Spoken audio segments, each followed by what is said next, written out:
Kunning muhim va dolzarb yangiliklari bilan dunyo yangiliklari o'z ishini boshladi.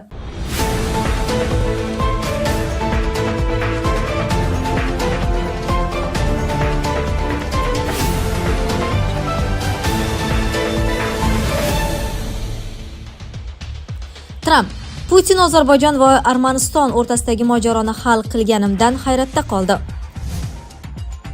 Yevropa Ukraina mag'lubiyati yaqin ekanini ma'lum qilmoqda Rossiya razvedkasi. Xitoy va Rossiya rejasi: 150 yil yashaydigan avlod paydo bo'ladimi? Rossiyaning 19-noyabr zarbasi 3-bosqich urushi boshlandimi? Ukraina bo'yicha maxfiy bitim bor deyishyapti. Rossiya esa rad etmoqda. Haqiqat qayerda? Urush tugaydimi yoki yangi bosqich boshlanadimi? Budanovning fevral prognozi butun dunyoni hayratda qoldirdi. Eron uran boyitmayapti. Bu diplomatik imkoniyatmi yoki taktik jimlik? Rossiya Federatsiyasidagi hamyurtlarimiz diqqatiga, agarda sizga registratsiya, продление, трудовой договор, уведомление va shunga o'xshash huquqiy yordamlar kerak bo'ladigan bo'lsa, ekraningizdagi raqamlarga bog'lanishingiz mumkin. Tramp: Putin Ozarbayjon va Armaniston o'rtasidagi mojaroni hal qilganimdan hayratda qoldi. AQSh prezidenti Donald Trampning ta'kidlashicha, uning Ozarbayjon va Armaniston o'rtasidagi mojaro bo'yicha erishgan diplomatik natijalari Rossiya prezidenti Vladimir Putin tomonidan kutilmagan holda yuqori baholangan.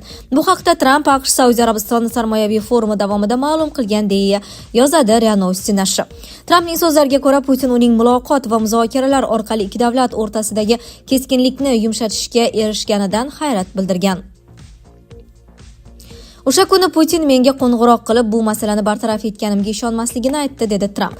Ma'lumot o'rnida 8-avgust kuni Vashingtonda Ozarbayjon va Armaniston rahbarlari AQSh prezidenti ishtirokida 7 banddan iborat qo'shma deklaratsiya imzolagan edi. Shuningdek, ikki davlat tashqi ishlar vazirlari tinchlikni mustahkamlash va davlatlararo munosabatlarni o'rnatishga qaratilgan bitim loyihasini paraflashlagan.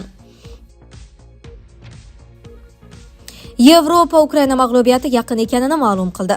Rossiya razvedkasi: Yevropalik mutaxassislar Ukrainadagi anti-Rossiya loyihasi tez orada muvaffaqiyatsizlikka uchrashi mumkinligi haqida ogohlantirmoqda. Bu haqda Rossiya tashqi razvedkasi xizmati matbuot byurosi xabar berdi.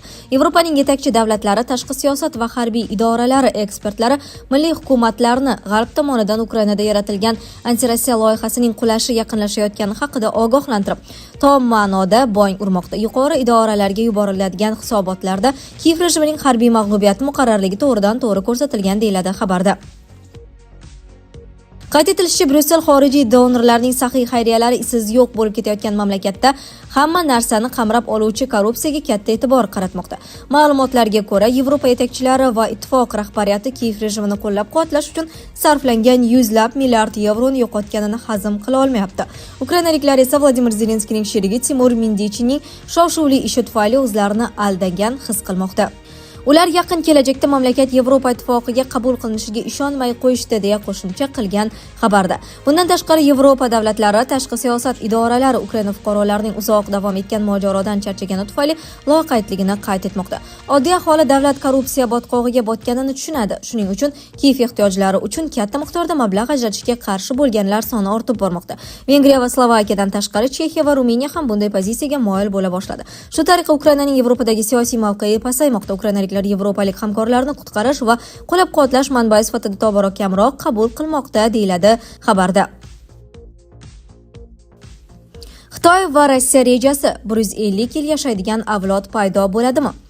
Umr ko'rish davomiyligi 150 yil bo'lishi mumkin, ammo bu ham har doim kam bo'ladi, dedi Rossiya prezidenti Vladimir Putin. Bu haqda RIA Novosti xabar berdi. Sun'iy intellekt olamiga sayohat konferensiyasi davomida u bir vaqtlar inson 20, 30, 35 yil yashagani va bu normal holat hisoblanganini aytdi. Keyinchalik ayrim mamlakatlarda va umuman sayyoramizda o'rtacha yosh 35, 45, 50 yoshgacha ko'tarila boshladi. Hozir ba'zi mamlakatlarda 80 yoshga yetdi va biz ham o'rtacha yosh shuncha bo'lishiga harakat qilyapmiz. U yerda ayollarda biroz ko'proq, erkaklarda esa kamroq. Biz hatto o'z oldimizga o'rtacha umr ko'rish davomiyligini oshirish bo'yicha aniq maqsadlarni qo'yamiz va hammasini to'g'ri qilyapmiz. Balki 150 yilga ham yetkazish mumkindir. Lekin birinchidan bu xuddi pul kabi hamisha kam bo'ladi, har doim, dedi Putin. Menimcha asosiy masala qancha yil yashash emas, asosiy masala qanday, nega va nima maqsadda yashash ekanida. Bu savollarga esa bizning an'anaviy qadriyatlarimiz javob beradi, deb qo'shimcha qildi Rossiya prezidenti. Shu yil sentyabr oyida Xitoy raisi Jinping va Rossiya prezidenti Putin Pekinda Ikkinchi jahon urushi tugaganining 80 yilligiga bag'ishlangan harbiy parad oldidan zamonaviy texnologiyalar yordamida umr ko'rish davomiyligini uzaytirish imkoniyatlarini muhokama qilgan edi. Jumladan, Si bashoratlarga ko'ra bu asrda 150 yoshgacha yashash imkoniyati bor dedi. Putin 72 yoshda, uning 5-prezidentlik muddati 2030-yilda tugaydi, ammo 2020-yilda Rossiya konstitutsiyasiga kiritilgan o'zgartirishlar tufayli u 6-prezidentlik muddatiga ega va 2036-yilgacha hokimiyatda qolishi mumkin.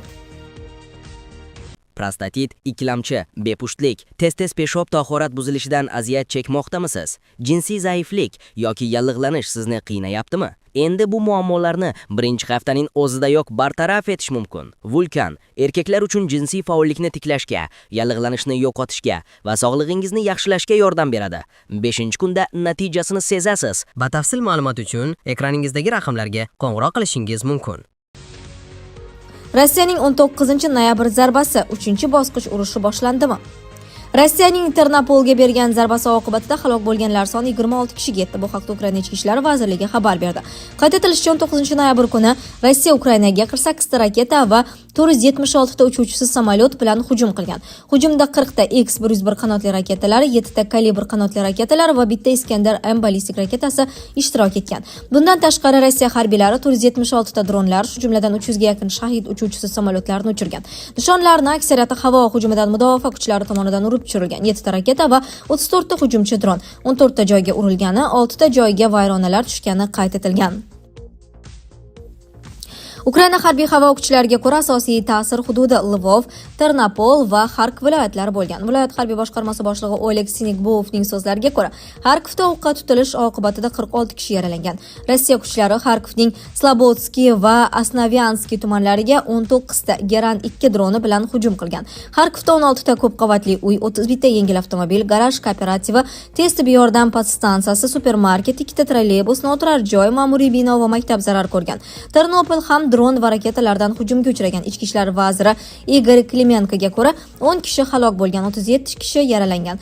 Ammo yangilangan ma'lumotlarga ko'ra Rossiyaning Ternopoldagi ko'p qavatli uylarga berilgan zarbasi qurbonlari soni 26 kishiga yetgan. Rossiya zarbasidan 26 kishi halok bo'lgani tasdiqlandi, 100 ga yaqin kishi jarohat oldi, deydi Klimenko bayonotida. Shu bilan birga vazirning so'zlariga ko'ra vayron bo'lgan ko'p qavatli uylarning yana 26 nafar fuqarosi hanuz bedarak yo'qolganlar ro'yxatida qolmoqda. Ukraina bo'yicha maxfiy bitim bor deyishyapti. Rossiya esa rad etmoqda. Haqiqat qayerda? Rossiya Tashqi ishlar vazirligi AQShdan Ukrainadagi mojaroni hal qilish bo'yicha ba'zi kelishuvlar haqida rasmiy ma'lumot olmagan. Bu haqda vazirlik vakili Mariya Zakharova TASS agentligiga bergan intervyusida so'z ochdi. Zakharova xorijiy ommaviy axborot vositalarining Ukraina bo'yicha yangi kelishuvlar haqidagi xabarlari uchun pul to'lanishi mumkinligini ta'kidlagan. Uning aytishicha, bunday nashrlar mualliflari o'z ma'lumotlarini qayerdan olishlarini ko'rsatishlari kerak. AQShda tegishli masalalarni hal qilish, ularni muhokama qilish va muzokaralar jarayonlari uchun ma'lum rasmiy kanallar mavjud. Bu kanallardan foydalanish kerak, degan vazirlik voizi. Avvalroq Politico nashri qo'yning yuqori lavozimli amaldorlariga tayanib Ukrainadagi mojaroni tugatish bo'yicha kelishuv shu haftaning o'zidayoq barcha tomonlar tomonidan hal qilinib olinishi mumkinligini xabar qilgan edi.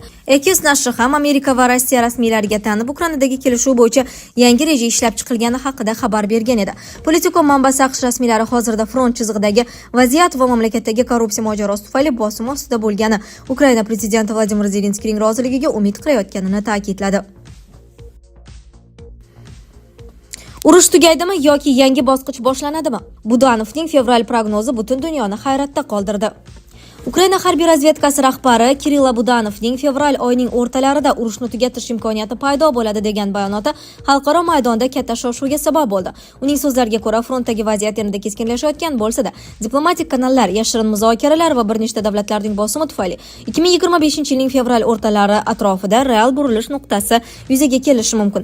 Budanov bu muddatni shunchaki optimistik taxmin emas, balki razvedka ma'lumotlari, g'arbiy ittifoqchilarning ichki muhokamalari va Moskvaning oxirgi harakatlari bilan bog'liq yangi signallarga tayanib aytilganini ta'kidladi. Uning fikricha, Rossiya ham Ukraina ham frontda uzoq davom etuvchi to'qnashuvning iqtisodiy va insoniy yuklariga bardosh berishda tobora qiynalmoqda. Shu sababli 2025-yilning o'rtalariga borib muzokaralarga majbur qiladigan omillar kuchayadi.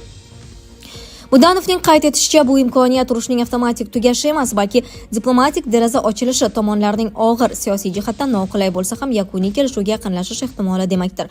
U ayniqsa Turkiya, AQSh va Yevropa davlatlarining boshlovchi rolini, ular ortida esa mintaqadagi xavfsizlik tizimini qayta shakllantirishga urinayotgan katta siyosiy o'yinlarni ta'kidladi. Ukrainada bu bayonotga nisbatan ehtiyotkor optimizm mavjud. Bir tomondan jamiyat charchagan, ikkinchi tomondan Moskva bilan har qanday kelishuv katta ichki siyosiy bahslarni keltirib chiqarishi aniq. Shunga qaramay, Budanovning bayonoti urush chiziqlari bilan muzlab qolgan har ikki tomon uchun ham hal qiluvchi natija bermagan, janglar fonida kutilmagan o'zgarishlar arafasida turganlikni anglatadigan eng kuchli signallardan biri sifatida baholanmoqda. Eron uran boyitmayapti. Bu diplomatik imkoniyatmi yoki taktik jimlik? Eron iyun oyida yadroviy obyektlarga Isroil va AQSh hujum qilgach, uranni boyitmay qo'ydi. Bu haqda Eron tashqi ishlar vaziri Abbos Arakchi xabar berdi. Biroq vazir mamlakat uranni boyitish yoki yadroviy texnologiyalarga bo'lgan huquqidan voz kechmasligini ta'kidladi. Eron hududida hech qanday yashirin uran boyitish jarayoni yo'q. Barcha obyektlarimiz Xalqaro atom energiyasi agentligi tomonidan nazorat qilinadi. Hozir boyitish bo'lmayapti, chunki boyitish inshootlarimizga hujum qilingan, dedi u. AQSh va boshqa davlatlar bilan muzokaralarni qay tarzda tiklash mumkinligi haqida savolga Aroqchi quyidagicha javob berdi. Eronning uranni boyitish va tinch maqsaddagi yadro texnologiyasidan foydalanish huquqi rad etilmaydi. Biz bu huquqdan hech qachon voz kechmaymiz, deya ta'kidladi vazir. Uning bu bayonotlari MAGATE boshqaruv kengashining ushbu haftadagi yig'ilishidan oldin yangraydi. Unda Eron bilan hamkorlik yo'qligi bo'yicha yangi rezolyutsiya ovozga qo'yilishi mumkin. Yevropa davlatlari sentyabr oyida Eronga qarshi BMT sanksiyalarini qayta joriy etish choralarini ko'rgandi. Sizlarga yetkazmoqchi bo'lganlarimiz shulardan iborat edi. Dunyo yangiliklaridan uzoqlashmang.